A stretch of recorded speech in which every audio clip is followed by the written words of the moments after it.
So I do recognize I'm standing in between you and a very hungry stomach, so I'm going to be very, very fast. So I'm going to talk about, really, with you guys, imagine the future of organizations, cities, and societies. But before we actually imagine, we really need to think.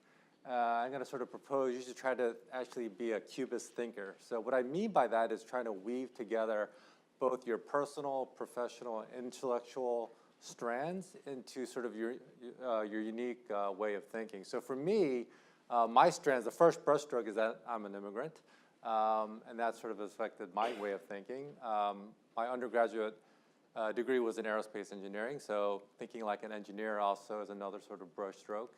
I also spent some time at the National Gallery of Art, so hanging around what I think is the real creative space, and artists and how they create was another brushstroke for me. And then also got my PhD in political science. So being a sort of a quantitative social scientist, thinking about mechanisms and ecosystems and how they work was profoundly effective. And I also then ventured and started a couple of tech companies, some actually along sort of machine learning, AI. So for me, weaving all that together, if you said, well, David, what's your style of thinking? It would be a historical, comparative, institutional ecologist. So that's my style of thinking.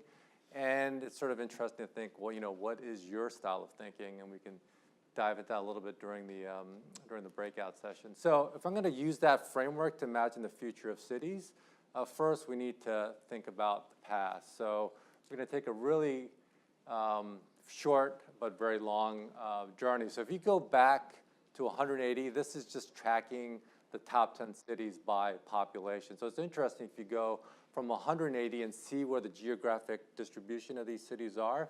You can sort of see a little bit of Europe, but the Middle East, Asia. You go to 1000 AD, you see a little bit more variation. You go to 1500 AD, again, the Middle East, some Asia. You start to see the early parts of the commercial, then the industrial, then you see a lot of Europe, the US, and then go to 2005, you start to see actually it doesn't look like the 1900s that much, and then you go to 3017, you can sort of imagine, it's actually hard to think about what will be the geographic distribution around those cities. So the real question is sort of what's the underlying mechanism that drove those variations within 180 to 2017. And you can sort of think about the present. If you think about the past 100 years, it's interesting to see, again, lifespan has doubled. Per average, per capita income has gone up by 3x. Childhood mortality. So kind of the long story is actually life has gotten better for most of us. And again, you sort of point to, well, what's the mechanism that's driving that? You can sort of point to its massive shifts in technology, massive migration to cities, massive creation of wealth, but then also creates income inequality, levels of polarization. So it's, stuff that really describes 2017. But the funny thing, actually, if you go back a little bit longer, it also describes 1917 quite well. So I'm going to show you this one graph. And this actually are these two lines. So we have pretty good measures of congressional polarization. This is in the US. Actually, if you map the Senate, it would be very similar. And then you map that onto income inequality. And lo and behold, these two eras look very, very similar. So you look at 1917 and both congressional polarization and income inequality, and you go to the present, it looks very similar. So the 1950s, where maybe when a lot of the data started coming, a lot of the research started happening, that actually is maybe more of an outlier of US history and not really the norm. So it's interesting if you compare these two eras, this was supposed to actually come sort of one by one. So sort of Warren Buffett, JP Morgan, you have Bill Gates, Rockefeller, you have Edison, and you have Jobs. So on the one hand, there are a lot of similarities between those two eras, which is the Industrial Revolution. And I think most people would know the symbol. So out of that massive change that was happening, someone said, hey, we need to create a new form of education to train the next generation of leaders. And you can sort of imagine the conversations that they had with faculty in philosophy and English and said, hey, we're going to create this new master's program. It's called Masters of Business Administration. And lo and behold, actually Harvard ended up creating this. And out of that, you had someone like Ron Coase, and again, I think he has more intellect on his pinky than I do, sort of combined. You know, he asked this very simple question, which was, you know, why do we have organizations? And to a certain degree, I think he was sort of a, you know, kind of a prisoner of his own time. So it really was about scaling efficiency. So in that era, it's how could you create a widget faster, quicker, and cheaper and distribute it more efficiently than anyone else.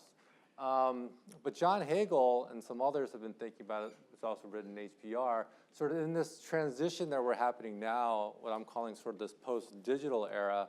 It's really not about scaling efficiency anymore. It really is about scaling learning. And how do you do that? And that's actually not that easy of a question to answer. But you know, you can sort of look at different types of ecosystems, what ecosystems are doing a good job at this. And one actually ecosystem to look at is actually the tech ecosystem. And is that kind of a glimpse into the future? So this is some stuff that Yochai Benkler, who's here at Harvard. If you look at supercomputers, and this is teraflops, I think, per second, and this is a big race back in the 80s, who was actually doing supercomputing faster and better. And there's a little bit of a scare, I know, for the US one. A Japanese company ended up doing 40 teraflops. The US sort of breathed a sigh of relief when IBM ended up doing close to it and exceeded it just by a little bit. But you know, what Yochai says is, during that time when everyone was focused on big organizations coming together to create a supercomputer, what was happening was actually this distributed network of people actually just using screensavers on their PCs was actually doing close to 70 teraflops per second. So this distributed, unorganized network was actually outperforming some of the best companies that could hire the best people on the planet. So again, I think this sort of open and sharing systems, and again, you've heard a lot of that today, could sort of give us a glimpse into the future. And again, this is some of the Benkler work. So pre-internet, these were really, if you think about centralized and decentralized and sort of a market and non-market, these were really the only areas that you could really operate in. But you know, he talks about now with the internet, you actually have this sort of new non-market decentralized system that's in place.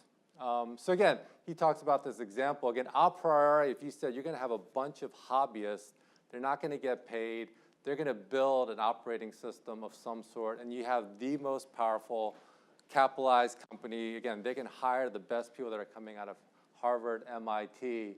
You know, who do you think is going to win? And Apache web server powered much of the internet actually ended up beating Microsoft NT web server. It's actually changed a little bit since then. But again, a priori, you would think absolutely a more centralized organization with a market cap could actually create a better piece of software. But again, what we've seen now in this sort of the tech ecosystem, and we can talk a little bit more about the financing side in the talk, but again, I think that on the tech infrastructure side, when you think about what you're seeing now, it's kind of funny because I did my first startup back in 2000, and that was a whole different era to what you're seeing now. And I think this is even outdated. So this is a LAMP stack, which is Linux, Apache, MySQL, Python, and Amazon Web Services. So what cost me close to $1 million just to ramp up, now you can literally do it at no cost. And that's the reason you have so many companies popping up. Again, they're on all the layers that we've been talking about, sort of the platforms to create the Etsy's, the Airbnbs, the Ubers, and the Minted. So again, I think you hear all these exciting terms like entrepreneurship, innovation, startup, creativity. But if you think about, I think the underlying mechanism to a lot of that, it really is based on failure. And you sort of see these throwaway terms like, you know, fail fast. But I think if you think about the mechanism a little bit more, it's not just kind of a throwaway line. So again, I can ask you, what city is the most innovative in tech startups? I think everyone would say Silicon Valley, Boston, New York. But you can easily flip that question on its head and say, what city actually has the most failures in startups? It's actually Silicon Valley. What city has the most failures in restaurants? If you think about a great city for restaurants, it's New York City. So Stuart Firestein, who's in biology actually, has written this great book about failure. He's talking about within the scientific community and world, the mechanism is really failure. And again, we talk about creativity. how great it is. But anyone that actually has been creative has actually been able to kind of stand up and say something creative. I think it's one of these terms that's what I call sort of a retrospective term. When you're being creative, I would say maybe 10% think you're creative, the other 90% think you're not. So this is a great book. It's actually pretty heart-wrenching. It's letters that Vincent van Gogh was writing to his brother as he was being the most creative artist at his time. And it's, again, pretty heart-wrenching of what he was going through being this sort of creative actor. So I'm going to just flip these very quickly. So there's this whole stuff about sort of old power, new power. Henry Timms at the YMCA talks about kind of the old power was based on this sort of Tetris world where you're trying to take these little configurations and plot it in. And really the sort of new power is based around sort of Minecraft, this very collaborative, decentralized space.